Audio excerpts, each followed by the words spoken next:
Hey everyone, welcome to the Everyday Human Podcast. My name is Easton Taverna. Each day I'll share a reflection written by me and inspired by literature, poetry, music, movies, video games, and more.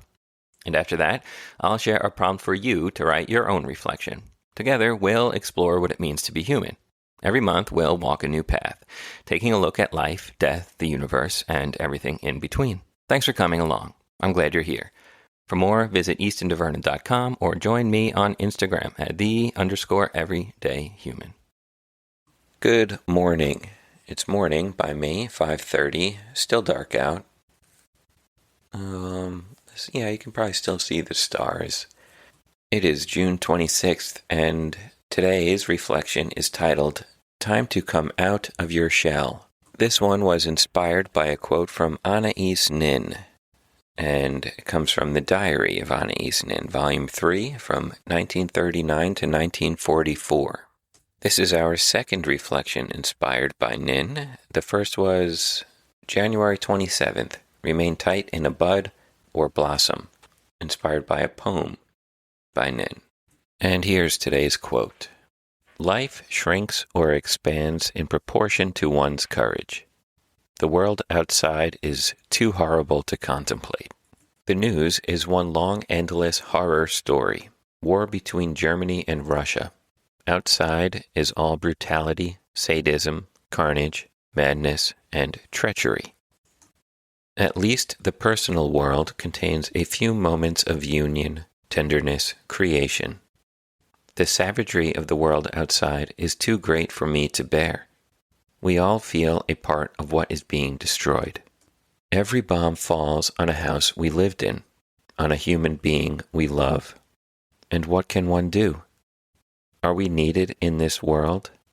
Can we create a new world here?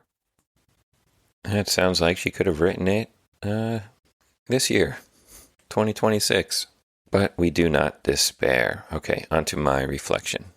The mammoth sunflower seed is maybe a centimeter or two long, small, with a hard protective shell around it, content in its dormancy and solitude. Leave it inside a jar or a packet, and it will never know the warmth of the sunlight awaiting it.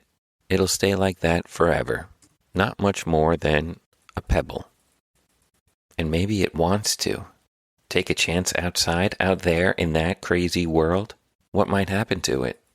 A cardinal might swoop down, tearing away at its shell to devour the soft flesh and potential life within.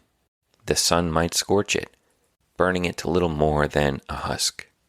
Or it might wash away in a summer storm, carried into a creek or lake where nothing awaits it, save for the dark, murky depths. But do you know what else might happen? If it takes that chance and finds a spot in the ground with good soil, just enough water and sun, in a few weeks it'll wake up with a sprinkle of bravery and poke its little green head through the dirt. It'll look toward the sun, its God and life-giver, and follow it from east to west in awe, learning all it can about the world from its little patch on earth. And once it gets a taste, it's not enough. It'll want more. And so it will grow and grow and grow, wider, taller, leaves larger than your head. In about 2 months' time, it'll be around 10 to 12 feet tall, towering over you and the other plants in the garden. All because it went outside despite the dangers and took a chance. The world can be rotten. It was for Nin back in 1939, and it is now for a lot of people. Humans have a tendency of fucking it all up for others and for the planet. It's always been this way, and in truth probably will always be this way. But there's a beautiful new world out there waiting for you specifically. It's waiting for you to find your soil. It's waiting to give you water, warmth, and sun. It's ready for you to grow tall above the rest and to follow the light. It just needs you to create it. Are you ready? There ends today's reflection. Those mammoth sunflowers are incredible. We have a couple of rows of them. Kim loves them and plants them every year in our flower garden that we have next to the vegetable garden. And they're still growing right now. They're taller than I am, and they're still going. Well, I'm not very tall, but they're still going. They're not quite ready to bloom. Maybe in a couple weeks. I'll try and get some pictures and share them online. And yeah, the world can be a horrible place. Maybe too horrible to contemplate sometimes. It feels that way. But it's not all bad. We've been out of the house more than we like to be. If I'm being honest, we are kind of homebodies, going into Charlotte more than we probably ever have for Kim's cancer treatment.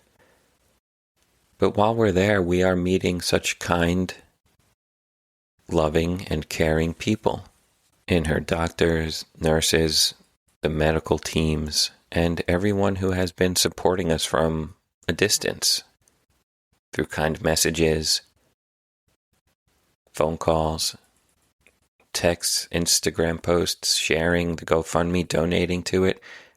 It really gives us hope. And despite the horrible things of the world, there are a lot of those people out there who are good and want to be kind to others. And it is a beautiful thing to see. And kindness inspires kindness, and goodness inspires goodness. So why not contribute to that when you can? And here is your reflection question. So get your journal ready, your pile of napkins, or look out the window and think about this. Have I been holing up in my shell because of the endless stream of bad news? Or am I ready to take a chance at creating a new world? That's it for today, June 26th. I'll be back tomorrow, June 27th, with another reflection. Have a good one, and take care.